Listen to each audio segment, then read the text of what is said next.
Current electricity related कुछ topics को discuss किया था। जो सबसे लास्ट क्लास में हमने डिस्कस किया था वो था कॉम्बिनेशन ऑफ रेजिस्टेंसेस पे। तो कॉम्बिनेशन ऑफ रेजिस्टेंसेस पे डिफरेंट टाइप्स के कॉम्बिनेशंस को हम स्टडी करेंगे सीरीज पैरेलल में।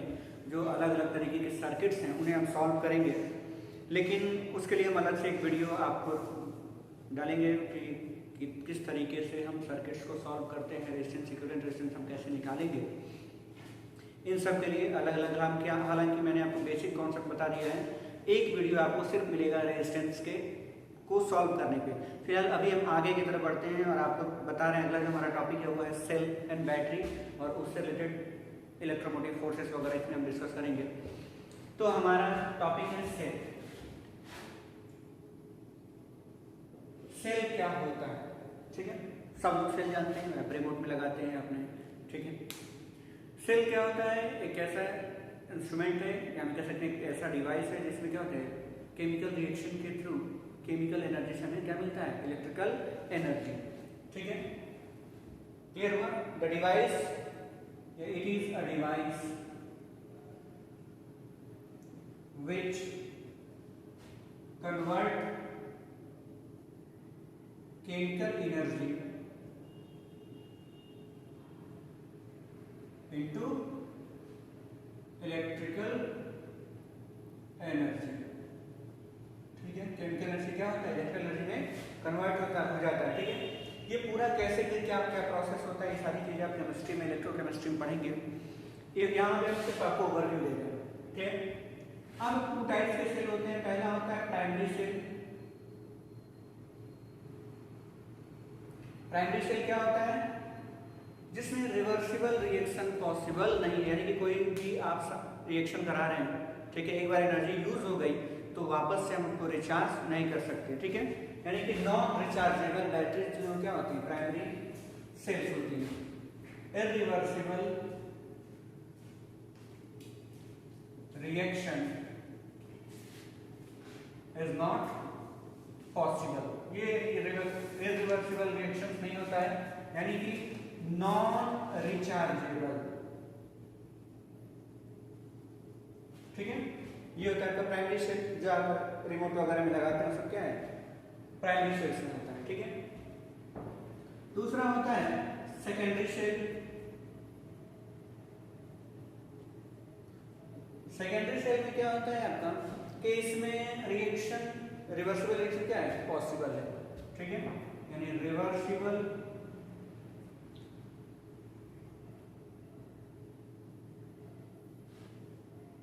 और यहां भी हमें रिवर्सिबल ही कहते हैं, reversible reaction is not possible. यहाँ क्या होता है, रिवर्सिबल रिएक्शन इज पॉसिबल, यानी यहाँ रिवर्सिबल रिएक्शन पॉसिबल नहीं तो क्या करता है कि यहाँ रिवर्सिबल रिएक्शन पॉसिबल है, यानी कि रिचार्जेबल बैटरी, ठीक। रिचार्जेबल बैटरी होता है। एग्जांपल की बात करें तो आपका क्या होता है, लेड एक्यूमुलेटर बैटरी,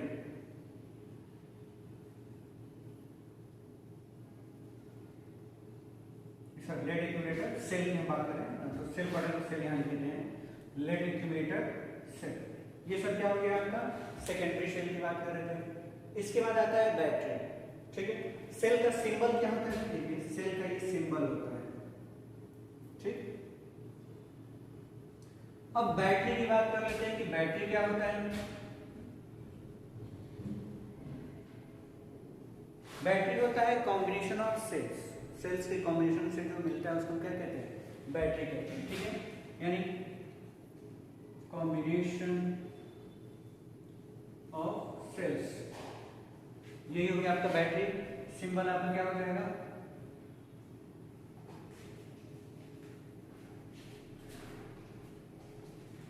ये आपका क्या है, देखिए तीन सेल्स को हमने कनेक्ट कर दिया, आपका क्या हो गया, बैटरी हो गया। बस इतना सा आपको ये याद रखना है, ओवरव्यू बस इस सेल और बैटरी क्या होता है। अब इसमें आ जाता है आपका अगला जो टर्म्स होता है इसी सेल और ईएमएफ की हम बात करते हैं। जैसे आपने पढ़ा कि बैटरी को चार्ज किया जा सकता है, कुछ बैटरीज होती हैं या प्राइमरी सेकेंडरी सेल्स जो होते हैं उनको हम क्या करते हैं, चार्ज कर सकते हैं। यहीं से एक नया कॉन्सेप्ट का जनरेशन होता है, वो होता है ईएमएफ, ठीक। क्या होता है, इलेक्ट्रोमोटिव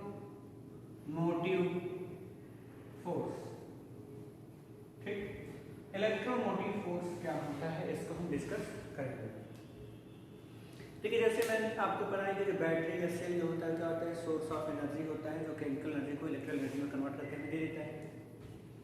अब इसमें हमने सेकेंडरी सेल सेकेंडरी बैटरी की जब हम बात करते हैं, एक्यूमुलेटर बैटरी जो होता है आपके घरों में लगा होता है इन्वर्टर के साथ, या आपके मोबाइल में लगा हुआ है, ये सब बैटरी क्या होती है, चार्ज होती है, मतलब दोबारा रिचार्ज किया जाता है उनको।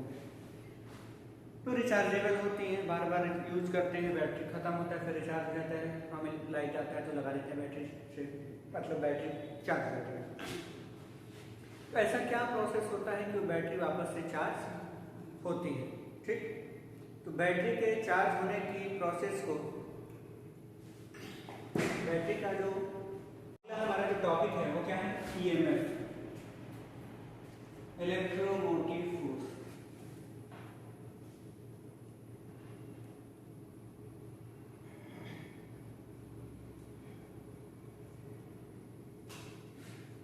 ठीक है, ईएमएफ क्या होता है, ये सोर्स ऑफ एनर्जी होता है ईएमएफ। ये कैसे इसको हम डिफाइन करेंगे, इसको समझिए कि जब हम बैटरी को चार्ज करते हैं तो चार्ज करने के लिए क्या होता है, देखिए आप डायरेक्ट बैटरी को लाइट है सॉकेट से लगाएंगे तो चार्ज नहीं होता है, उसके लिए आपको क्या करना होता है कि इन्वर्टर लगाना पड़ता है। ठीक, उसी तरीके से जब आप मोबाइल को चार्ज करते हैं तो उसमें एक सर्किट होता है जो इन्वर्ट करता है और आपका चार्जर जो होता है अडाप्टर का काम करता है। ठीक है, तो जब आप किसी सेल को या बैटरी को चार्ज करने के लिए लगाते हैं, ठीक है, तो इसमें होता क्या है कि इन्वर्टर प्रोसेस को उल्टा कर देते हैं। ठीक है, अब जैसे यहाँ हम बात करते थे कि जब पोटेंशियल को डिफाइन कर रहे थे तो लोअर से हायर की तरफ लेकर के आ रहे थे जो वर्क डन हो रहा था। अब यहाँ पे भी लोअर से हायर की तरफ लेके जाएंगे यूनिट पॉजिटिव चार्ज को, कहाँ से देखेंगे, नेगेटिव प्लेट से हम कहाँ जाएंगे, पॉजिटिव प्लेट की तरफ 1 Coulomb charge plus 1 Coulomb charge को हम लेकर के जा रहे हैं। ठीक, प्लस 1 कूलॉम चार्ज को अगर हम लेकर के जा रहे हैं कहाँ से, लोअर से हायर पोटेंशियल की तरफ, तो कुछ वर्क डन होता है। ठीक है, अब देखिए सेल है या बैटरी है तो उसके अंदर केमिकल्स भरे होते हैं, इलेक्ट्रोलाइट्स भी हम कहते हैं, इलेक्ट्रोलाइट्स भरे होते हैं। अब उन इलेक्ट्रोलाइट्स में, इलेक्ट्रोलाइट्स के थ्रू हम लोअर पोटेंशियल से कहाँ लेके जा रहे हैं, हायर पोटेंशियल पे यूनिट पॉजिटिव चार्ज को लेकर के जा रहे हैं। अब पॉजिटिव चार्ज पॉजिटिव प्लेट की तरफ जाएगा तो क्या होगा, रिपल्सन फील करेगा, उस रिपल्सन के अगेंस्ट वर्क किया जाता है। ठीक, और आपको पता है कि जो भी वर्क करते हैं किस फॉर्म में स्टोर होता है, एनर्जी के फॉर्म में। तो जितना ज़्यादा रिपल्सन होगा उतना ही ज़्यादा वर्क करेंगे, यानी कि उतना ही ज़्यादा एनर्जी स्टोर होगा। तो क्या होगा कि लोअर पोटेंशियल से हायर पोटेंशियल की तरफ यूनिट पॉजिटिव चार्ज पर आप लेकर के गए तो जो वर्क हुआ वही वर्क किस फॉर्म में स्टोर हो गया, ईएमएफ के फॉर्म में सेल में स्टोर हो गया। ठीक है, यानी कि हम इसको कह सकते हैं क्या कि EMF is defined as the amount of work done to bring a unit positive charge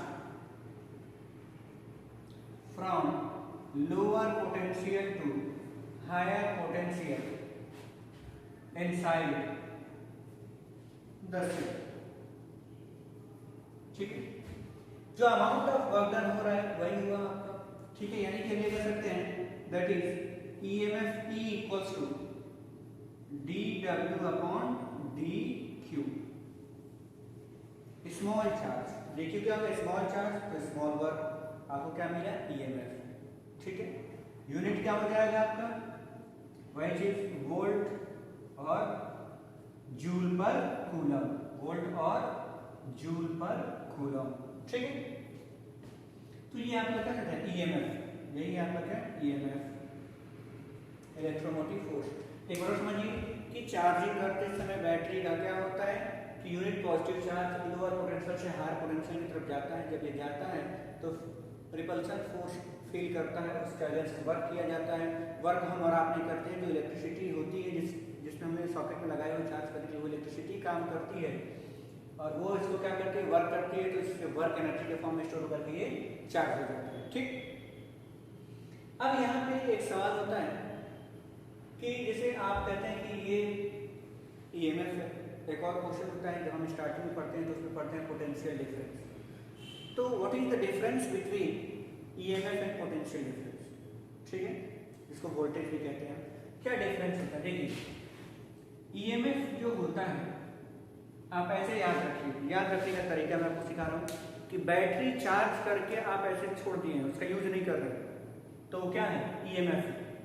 और बैटरी चार्ज करने के बाद यूज करने लगे कोई चीज, आपने एक बल्ब भी लगा दिया जो बल्ब ग्लो कर रहा है, तो उस समय वो ईएमएफ ना रखने क्या हो जाता है? पोटेंशियल डिफरेंस, ठीक है। यानी ईएमएफ का मतलब क्या होता है? A charge cell in a close sorry in a open circuit, in an open circuit, ठीक है। जैसे ये आपका क्या है, ऐसा मैं छोड़ दिया ओपन है, ठीक है, ये चीज अगर हमने बनाया यहाँ पे, ये ऐसे छोड़ दिया, ठीक है, तो ये चीज आपका क्या हो जाएगा? ओपन सर्किट में। तो ये क्या है आपका? ईएमएफ है। लेकिन यही चीज अगर हम बात करें पोटेंशियल डिफरेंस, क्या हो जाता है? A charge cell in close circuit, close circuit में लगाते हैं क्या हो जाता है? उसके पास क्या चीज होता है? पोटेंशियल डिफरेंस, ठीक है। चार्ज सेल और बैटरी यहां भी कर देंगे, और battery in a close circuit, ठीक है। यानी कि अगर ये है आपके पास चार्ज किया गया है, इसको हमने क्या किया? एक क्लोज सर्किट में जोड़ दिया, तो करंट आई है, इसमें आई की वैल्यू कितनी है? 0 ठीक। तो ये चीज क्या हो गया? पोटेंशियल डिफरेंस हो जाता है। क्लियर हो? तो ईएमएफ और होता है पोटेंशियल डिफरेंस, ये चीज। उसी बैटरी में दो चीजें हैं, अगर आप ओपन सर्किट में रखे हैं तो ईएमएफ है, क्लोज सर्किट में रखे हैं तो क्या हो गया आपका? पोटेंशियल डिफरेंस हो गया, ठीक है। तो इसको आप नोट कर लीजिए, बिल्कुल बेसिक सा चीज है, ठीक है। तो अब आगे की तरफ बढ़ते हैं, इसमें आगे देखते हैं, इसमें हम देखते हैं कि जैसे मान लीजिए ईएमएफ हमने पढ़ा, सेल के बारे में डिस्कस किया, तो जैसे आप कंडक्टर की बात करते थे तो वहाँ एक रेजिस्टेंस आता था। अब यहाँ पे क्या होता है कि जब सेल के अंदर की हम बात करते हैं तो क्या होता है? इसमें जो भरे होते हैं क्या होते हैं? इलेक्ट्रोलाइट्स होते हैं। क्या होते हैं इसमें? इलेक्ट्रोलाइट्स, ठीक है। जैसे आपकी बैटरी में आप हमेशा देखिए कुछ ना कुछ केमिकल्स डाल के रखते हैं, इसको HCl वगैरह H2SO4 कहते हैं, तो केमिकल भरा होता है सेल में आपके, वो काम क्या करता है? चार्ज को कैरी करता है, आयंस को कैरी करता है, ठीक है। तो जब आप लोअर से हायर की तरफ लेकर के जाते हैं तो यह पोजीशन होता है। इलेक्ट्रोलाइट्स में क्या करता है? अपोज करता है चार्ज के मोशन को। जैसे मान लीजिए कि आप रोड पे दौड़ रहे हैं, खूब तेजी से भाग रहे हैं, लेकिन आपको उसी रोड पे पानी भर दिया और दौड़ने के लिए कहा जाए तो क्या आप उतनी ही तेजी से दौड़ पाएंगे? बिल्कुल नहीं दौड़ पाएंगे। क्यों नहीं दौड़ पा रहे हैं? क्योंकि वो पानी भले ही रुका हुआ है, लेकिन आपके मोशन को उसने क्या करा? अपोज किया, जिससे आपकी स्पीड क्या हो गई? घट गई। बिल्कुल वैसे ही सेल के अंदर, बैटरी के अंदर जब आयंस लोअर से हायर की तरफ मोशन करना शुरू करते हैं, लोअर पोटेंशियल से हायर पोटेंशियल की तरफ मोशन करना शुरू करते हैं, तो वो इलेक्ट्रोलाइट उनको रेजिस्टेंस ऑफर करता है, ठीक है, अपोज करता है उनके मोशन को। उसे हम कहते हैं internal resistance of cell, internal resistance, ठीक है। ये बहुत ही कम होता है, इसे इसको स्मॉल आर से डिनोट करते हैं, ठीक है, स्मॉल आर से डिनोट करते हैं। अब जैसे मान लीजिए कि एक सर्किट हमने एक क्या किया? एक सेल लिया, ठीक है, जिसका ईएमएफ है ई और इंटरनल रेजिस्टेंस कितना है? Small R. इसको हमने एक एक्सटर्नल सर्किट से जोड़ दिया, जिसका क्या है? कैपिटल आर है। करंट इसमें फ्लो हुआ आई, ठीक। अब हम अगर बात करें कि स्मॉल आर कैसे निकालना है, तो यहाँ देखिए सर्किट में, यहाँ आपको स्मॉल आर मिलेगा, ठीक। कई बार यहाँ पे बगल में बना दिया जाता है, कई बार नहीं बनाते, केवल लिख देते हैं ई कॉमा आर, मतलब ईएमएफ कितना है, रेजिस्टेंस कितना है, इंटरनल रेजिस्टेंस है आर। अगर इसकी हम बात करें सर्किट की, तो टोटल रेजिस्टेंस कितना हो गया? आर इक्विवेलेंट अगर आप निकालें तो सीरीज में दोनों है, ये भी सीरीज है, तो कितना हो जाएगा? Capital R plus small R हो गया। पोटेंशियल कितना है? ईएमएफ कितना है, ई है। अगर आई निकाले अकॉर्डिंग टू ओम्स लॉ, ठीक है, ओम्स लॉ के अकॉर्डिंग अगर आप निकालते हैं तो क्या होगा बताइए, ईएमएफ आई अगर आप निकालते हैं तो total voltage upon total resistance हो जाएगा। बताइए, ईएमएफ अपॉन रेजिस्टेंस। अब यहीं पे अगर इसको आगे बढ़ें तो क्या हो जाएगा, और E इक्वल्स टू, देखिए इधर जाकर मल्टीप्लाई कराएगा तो क्या हो जाएगा, I R minus I small R. Okay, अब आई आर क्या हो जाता है आपका, पोटेंशियल डिफरेंस हो जाता है, और E equals to V minus small I small R. ठीक है, ये हो गया आपका एक इक्वेशन बन जाता है ईएमएफ का, E equals to V minus I R. ठीक है, सॉरी वी प्लस होता है, माइनस करते हैं प्लस होता है, वी प्लस आई आर, यानी potential difference plus internal loss को जोड़ देते हैं तो टोटल ईएमएफ मिल जाता है। इसीलिए कहते हैं जब ओपन सर्किट होता है तो ईएमएफ होता है, क्लोज सर्किट होता है तो पोटेंशियल डिफरेंस होता है, क्योंकि इतना लॉस होता है कहाँ, सेल के अंदर। ठीक, तो इंटरनल रेजिस्टेंस का डेफिनेशन क्या होता है, क्लियर, डेफिनेशन लिखना चाहेंगे तो लिखिए डेफिनेशन इंटरनल रेजिस्टेंस का, पहले इसको लिख लीजिए यहां तक, फिर उसका डेफिनेशन लिखिए। रेडी है, लिखिए, the opposition offered by the electrolytes present in इस battery to the flow of ions from lower potential to higher potential is known as internal resistance. Clear, एक बार और सुन लीजिए, the opposition offered by the electrolytes present in the battery to the flow of ions inside the battery from lower potential to higher potential is known as internal resistance। ठीक है, unit भी इसका क्या होता है, ओम होता है, तो आप यहां तक कर लेंगे इंटरनल रेजिस्टेंस तक। क्लियर हुआ, कोई दिक्कत नहीं। तो अब आगे पढ़ेंगे इसमें कॉम्बिनेशन ऑफ सेल्स, जैसे कॉम्बिनेशन ऑफ रेजिस्टेंसेस था वैसे ही कॉम्बिनेशन ऑफ सेल्स होता है। इसमें 3 तरीके का होता है, सीरीज कॉम्बिनेशन, पैरेलल कॉम्बिनेशन और मिक्स कॉम्बिनेशन। तो मिक्स आपके सिलेबस में होता नहीं है, सीरीज और पैरेलल होता है, हम अभी सीरीज और पैरेलल डिस्कस करेंगे। तो देखिए कॉम्बिनेशन ऑफ सेल्स को हम डिस्कस करते हैं, सीरीज और पैरेलल। देखिए सीरीज कॉम्बिनेशन पढ़ लेते हैं, सीरीज कॉम्बिनेशन ऑफ सेल्स। ठीक है, सीरीज कॉम्बिनेशन में क्या होता है, देखिए जैसे हमने कहा कि n नंबर ऑफ सेल्स को हम सीरीज में जोड़ रहे हैं। सीरीज में जोड़ने का मतलब एक यहाँ पे खत्म दूसरा वहीं से स्टार्ट, यही कॉन्सेप्ट होता है सीरीज का। जैसे मान लीजिए हमारे पास ये एक सेल है और ये इसका क्या हो गया, इंटरनल रेजिस्टेंस। ठीक है, इसको हमने कनेक्ट करा एक और सेल को उसके इंटरनल रेजिस्टेंस से, एक और सेल को उसके इंटरनल रेजिस्टेंस से,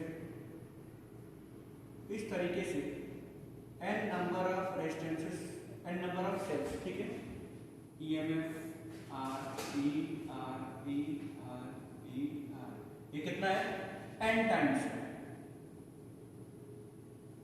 ठीक, और इसको हमने एक एक्सटर्नल सर्किट से जोड़ दिया, एक्सटर्नल रेजिस्टेंस लगा करके कैपिटल आर।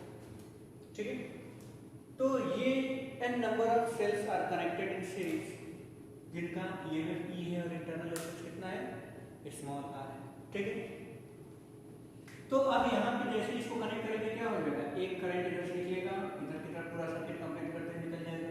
ठीक है, अब यहाँ पे अगर आपसे निकालने के लिए कहा जाए करंट की वैल्यू, तो आई इक्वल टू क्या होता है, total EMF upon total resistance. तो सबसे पहले तो ये निकालेंगे, सीरीज में क्या होता है, जुड़ जाता है रेजिस्टेंस, तो आर इक्विवेलेंट कितना हो जाएगा भाई, देखिए आर आर आर आर कितना है, n टाइम्स, तो n आर हो गया सीरीज में, और प्लस आर, यानी कि capital R plus small n R. ठीक है, यहाँ पे क्या हो जाएगा, सर्किट का आर इक्विवेलेंट। उसी तरीके से ई ईएमएफ का इक्विवेलेंट कितना हो जाएगा, n टाइम्स है। ऐसे 2 वोल्ट के 2 वोल्ट के अगर 2 सेल लेते हैं, सीरीज में जोड़ देते हैं तो क्या होता है, 4 वोल्ट हो जाता है। इसी तरीके से 4 के अगर 3 ले लेते हैं तो 12 वोल्ट, तो डायरेक्टली क्या करते हैं, जोड़ देते हैं। तो सीरीज में ईएमएफ क्या हो जाता है, ऐड हो जाता है, ये बात याद रखना है आपको। तो कितना हो जाएगा, n टाइम्स ई, इक्विवेलेंट कितना हो गया, n टाइम्स ठीक। अब आपको क्या निकालना है, आई। आई इक्वल टू क्या हो जाएगा, E equivalent upon R equivalent होगा, total voltage total EMF upon total resistance. तो आई इक्वल्स टू कितना हो गया, एन ई अपॉन, बताइए देखिए आर इक्वल कितना है, capital R plus small N R. ठीक, ये चीज हो जाता है। ये तरीका है निकालने का किसी सर्किट में करंट निकालने का जब वो सीरीज में हो तो सीरीज में क्या हो जाता है, रेजिस्टेंसेस आर एडेड,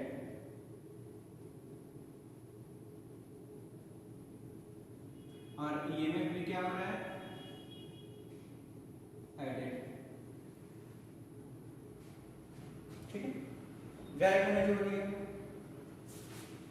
अब यहाँ पे एक रिलेशन निकालने की कोशिश करते हैं। जैसे मान लीजिए कि केवल एक सेल होता है तो कितना क्या रिलेशन निकल करके आता है। यहाँ पे एक चीज देखिए, अगर कह रहे हैं कि कंडीशन क्या ले रहे हैं, कैपिटल आर जो एक्सटर्नल रेजिस्टेंस होता है very very greater than small R, जब बहुत ज्यादा बड़ा हो जाएगा देन क्या करेंगे, neglect and R. N R को हमने क्या कर दिया, नेग्लेक्ट कर दिया। क्यों, क्योंकि भाई बहुत छोटी वैल्यू है, आपको कहा जाए तो 0.001 वैल्यू है, उसी को n टाइम्स मल्टीप्लाई कराइए तो और छोटा ही होता जाएगा। ठीक, तो यहाँ पे नेग्लेक्ट कर देंगे तो क्या हो जाएगा, आई की वैल्यू कितनी हो जाएगी, n times EMF upon capital R. ये निकल के आ गया आपका। ठीक, ये है सीरीज का, ये एक्चुअल करंट था सीरीज का। अब हम एक चीज ले रहे हैं कि मान लीजिए कि इस पूरे सर्किट में n की जगह पे एक ही सेल हो।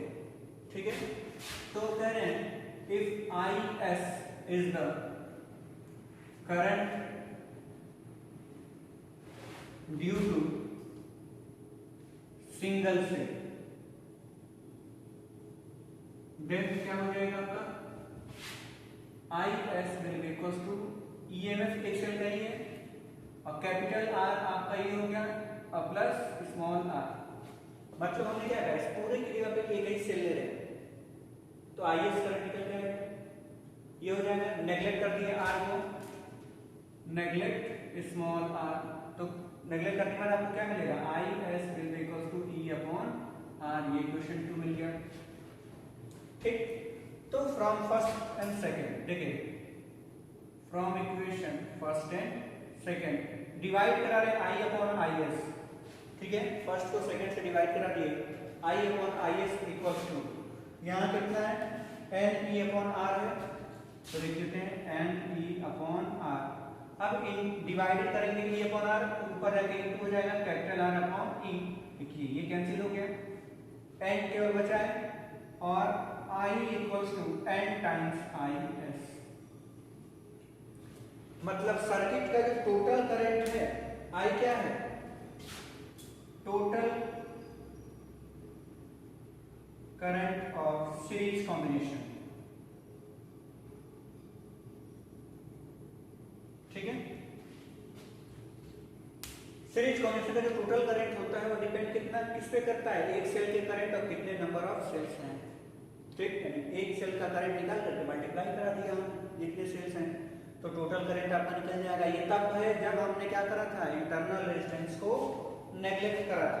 क्लियर, तो इसको आप देख लीजिएगा। अब इसमें ध्यान दीजिए कि सीरीज कॉम्बिनेशन में भी दो तरीके से कॉम्बिनेशन होता है। क्या होता है दो तरीके से कॉम्बिनेशन, ये हो सकता है कि वो राइट कनेक्शन हो और या पॉसिबल क्या है रॉन्ग कनेक्शन। ठीक, तो यहाँ पे देखिए हमने आपको बताया कि सीरीज कॉम्बिनेशन में हमने एन टाइम्स एन सेल लिया एक ही साथ। ठीक है, उसका इंटरनल रेजिस्टेंस दिया था, एक्सटर्नल रेजिस्टेंस हमने जोड़ दिया। आर रेजिस्टेंस क्या कहते हैं, जुड़ जाते हैं, इक्विवेलेंट क्या हो जाता है, जुड़ जाता है सब।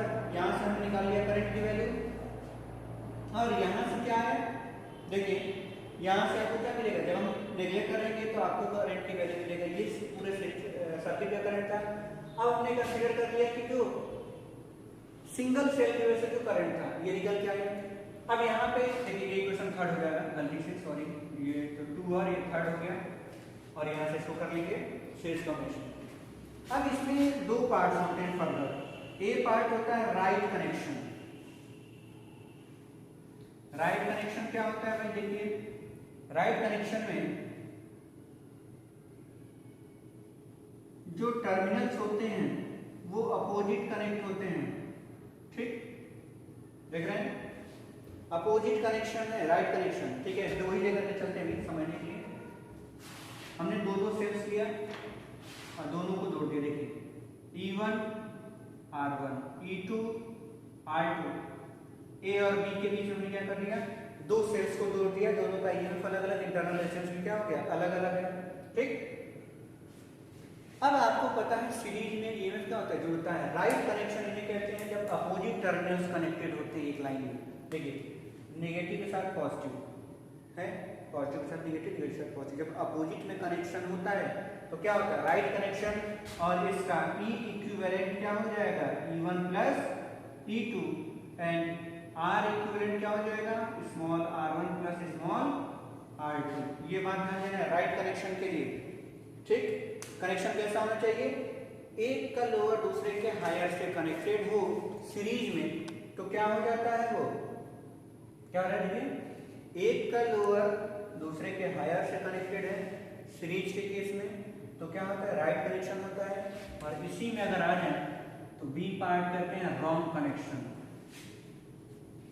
रॉन्ग कनेक्शन में क्या होता है कि जब सेम टर्मिनल्स जुड़ जाए एक ही साथ, पॉजिटिव पॉजिटिव या नेगेटिव नेगेटिव, जैसे मान लीजिए कि ये चीज हमारे पास एक सेल था ईएमएफ E1 और इसका इंटरनल रेजिस्टेंस हमने मान लिया R1 हो गया, इसको कनेक्ट कर दिया किससे, दूसरे से, ठीक है, किससे, E2 और ये हो गया R2 AB के बीच। जब इस तरीके का कनेक्शन होता है, देखिए मिल रहा है आपको, सेम पोलैरिटी कनेक्शन, तो रॉन्ग कनेक्शन हो जाता है। अब रॉन्ग कनेक्शन जब होता है तो जो E इक्विवेलेंट होता है वो क्या हो जाता है, E1 माइनस E2, क्या होता है, if E1 is greater than E2, E1 अगर ज्यादा है तो E1 माइनस E2, अगर E2 ज्यादा हो जाता है तो E2 माइनस E1 कर देते हैं। ये बात ध्यान रखिएगा, जो ज्यादा होगा उसी में से कम होगा, ठीक, ज्यादा होगा उसी में से कम वाले को माइनस कर देंगे, तो E equivalent equals to E1 minus E2। लेकिन यहाँ रेजिस्टेंस में, इसके इंटरनल रेजिस्टेंस में कोई चेंज नहीं होगा, रेजिस्टेंस हमेशा क्या हो जाते हैं, जुड़ जाते हैं, क्योंकि रेजिस्टेंस में कोई पोलैरिटी नहीं होती है, ठीक। बात है में रॉन्ग कनेक्शन में ये चीज है आपका, ध्यान दीजिए, जब सेम पोलैरिटी कनेक्ट हो जाता है, सेम पोल्स कनेक्ट हो गए एक ही साथ, तो रॉन्ग कनेक्शन और उसमें ईएमएफ क्या हो जाता है, घट जाता है रॉन्ग कनेक्शन में, ठीक। तो ये आपका पूरा का पूरा सीरीज कॉम्बिनेशन का, इसको लिख लेंगे आप कॉपी में, इसको अच्छे से कर लीजिएगा।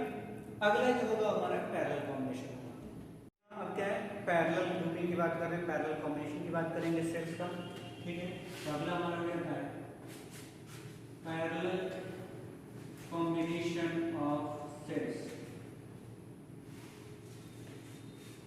ठीक है। अब इसमें क्या है, सेम टाइप, देखिए सेम टाइप का हम पहले डिस्कस कर रहे हैं, सेम टाइप का होता है। तो इसमें हमने क्या करा, ये एक सेल था, इसका रेजिस्टेंस E1 R1 मिल लिया, सॉरी सेम है तो सेम रहेगा इंटरनल रेजिस्टेंस और ईएमएफ भी, ठीक है। तो इस तरीके से हमने क्या करा, कंबाइन के लिए आगे बढ़ते जा रहे हैं एन टाइम्स तक, ठीक। अब पैरेलल ग्रुपिंग में क्या होता है कि सभी का पॉजिटिव टर्मिनल एक ही पॉइंट से कनेक्टेड है और सभी का नेगेटिव टर्मिनल एक पॉइंट से, तो E R E R E R ये कितना है, n टाइम्स तक है, ठीक, n टाइम्स हमने ले लिया। अब आपको पता है पैरेलल में वोल्टेज क्या होता है, सेम होता है, पैरेलल वोल्टेज सेम होता है, तो E इक्विवेलेंट क्या हो जाएगा आपका, E ही रह जाएगा। और दूसरा तरीका मैंने आपको बताया था R इक्विवेलेंट निकालने का, कि जब, अच्छा अब इसको एक अगर एक्सटर्नल सर्किट से अगर हमने जोड़ दिया तो क्या हो जाएगा, देखिए एक एक्सटर्नल सर्किट से जोड़ दे रहे हैं कैपिटल R, ठीक। तो R इक्विवेलेंट आपका क्या हो जाएगा, पहले हम इनको सॉल्व कर लेते हैं, उसके ये सीरीज में आएगा, ठीक है। तो कैपिटल R जो रहेगा प्लस इन सब का जो इक्विवेलेंट आएगा उसके साथ सीरीज में होगा, अब आपको मैंने बताया था कि जब n number of resistances equal हो और पैरेलल में कनेक्टेड हो तो क्या करते थे, इक्विवेलेंट स्मॉल आर का कैसे आएगा, एक रेजिस्टेंस की value divided by number of resistors. तो इस एक क्या है, small R divided by n, ये आपका क्या हो गया, आर इक्विवेलेंट आ गया। क्लियर हुआ। अब आपको क्या निकालना है, सर्किट में आने वाला करंट आई, यह है आपका करंट आई। आई इक्वल क्या हो जाएगा, E equivalent upon R equivalent, ठीक है, यानी I equals to E upon R plus small r upon n. अब इसको हम सॉल्व कर लें तो आई इक्वल्स टू क्या हो जाएगा, देखिए एन इधर मल्टीप्लाई होगा ऊपर चला जाएगा, यानी कि N times EMF upon N R plus small R, ये निकल के आ गया आपका करंट की वैल्यू, ये हो जाता है आपका। अब अगर कहते हैं कि स्मॉल, देखिए अगर आर को नेगलेक्ट कर देंगे तो क्या हो जाएगा, एन से एन कैंसिल हो जाएगा। तो देखिए if capital R is very very greater than small R then I will be equals to E by R. बात समझ आया।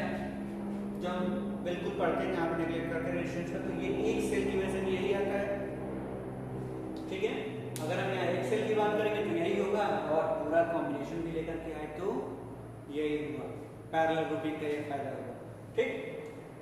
अब इसमें भी दो तरीके से होता है, राइट कनेक्शन, रॉन्ग कनेक्शन। लेकिन उसको समझने से पहले थोड़ा सा ये जानने की, अगर डिफरेंट तरीके से सेल को जोड़ रहे हैं, ठीक है, और उसमें राइट रॉन्ग होता है तो कैसे होता है, जब सेम होता है या डिफरेंट होता है। तो पहले अगर डिफरेंट वाले को समझ लेंगे तो सेम वाला अपने आप हो जाएगा। तो नोट करके ये पॉइंट है आपका कि when two different cells are connected in parallel, और इसमें भी पहला केस क्या हम ले रहे हैं, राइट कनेक्शन, ठीक है, राइट कनेक्शन ले रहे हैं। तो देखिए राइट कनेक्शन के लिए मैं आपको बता रहा हूं, ये चीज हमने लिया, एक ईएमएफ, उसका इंटरनल रेजिस्टेंस, ठीक है, ये हुआ, और दूसरा ईएमएफ हमने लिया और उसका इंटरनल रेजिस्टेंस, इन दोनों को पैरेलल में हमने जोड़ दिया, ठीक।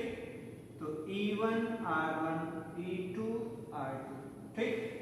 अब इसमें केवीएल लगाते हैं, तो केवीएल मैंने आपको बताया, इसलिए आपको डायरेक्ट ये फॉर्मूला समझना है कि कैसे आएगा, वो केवीएल पढ़ने के बाद पता चलेगा। लेकिन यहाँ आपको क्या जानना है कि ये राइट कनेक्शन होता है पैरेलल में, जब सेम पोल्स कनेक्टेड हैं एक टर्मिनल से, ठीक है।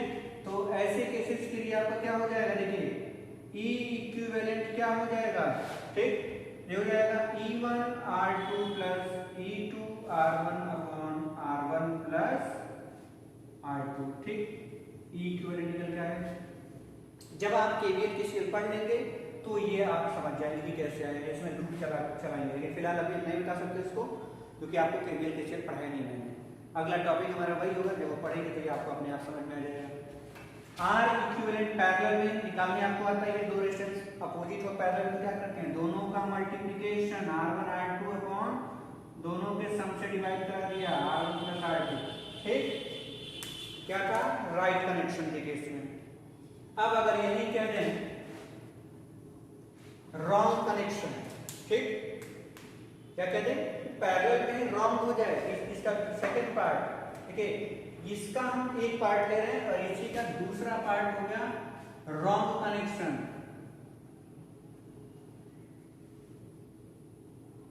ठीक। तो रॉन्ग कनेक्शन क्या होता है, इस चीज को समझिए थोड़ा सा। जैसे जब सेम पोल्स कनेक्टेड हो रहे थे एक टर्मिनल से तो राइट था, जब डिफरेंट कर देंगे तो अपने आप क्या हो जाएगा, रॉन्ग कनेक्शन। तो ये चीज आपने एक ईएमएफ लिया, उसका इंटरनल रेजिस्टेंस देखिए E1 R1, और इसको कनेक्ट कर दिए उल्टा करके ऐसे, ठीक, E2 R2। तो जब डिफरेंट पोल्स कनेक्टेड हुए, क्या हो रहा है, जब डिफरेंट पोल्स कनेक्टेड हो जा रहे हैं एक टर्मिनल से तो क्या हो जा रहा है, रॉन्ग कनेक्शन। और इसमें क्या होता है, बस अंतर आपका क्या रहता है, यहाँ प्लस की जगह पे माइनस आ जाएगा, बाकी हर चीज एज इट इज रहेगा। तो आप क्या कर देंगे, ई इक्विवेलेंट जो आपका हो जाएगा क्या हो जाएगा, E1 R2 R1 upon R1 plus R2, और R इक्विवेलेंट में कोई चेंज नहीं होता है क्योंकि इसमें कोई पोलैरिटी नहीं है, ठीक है। तो R1 R2 upon R1 plus R2। तो ये आपको याद रखना है राइट और रॉन्ग कनेक्शन में, ठीक। तो ये सेल्स का कॉम्बिनेशन था। मिक्स ग्रुपिंग आपके सिलेबस में है इसलिए उस पर टाइम वेस्ट नहीं करेंगे, सीधे पढ़ेंगे टू द पॉइंट जो हमें जरूरी है। तो ये आपका सिलेबस हुआ सेल्स के कॉम्बिनेशन का, ग्रुपिंग का, सीरीज और पैरेलल। इनको आप पढ़ लीजिएगा अच्छे से। इनका यूज है, इनका एप्लीकेशन बहुत ज्यादा है। आपसे डायरेक्टली ये नहीं कहेगा कि आंसर बताइए इसका, ये आपको तरीका पता होना चाहिए क्योंकि इसका यूज हम करेंगे अब आगे जितने भी सर्किट्स पढ़ेंगे उसमें, केवीएल केसीएल में, ठीक है। Thank you.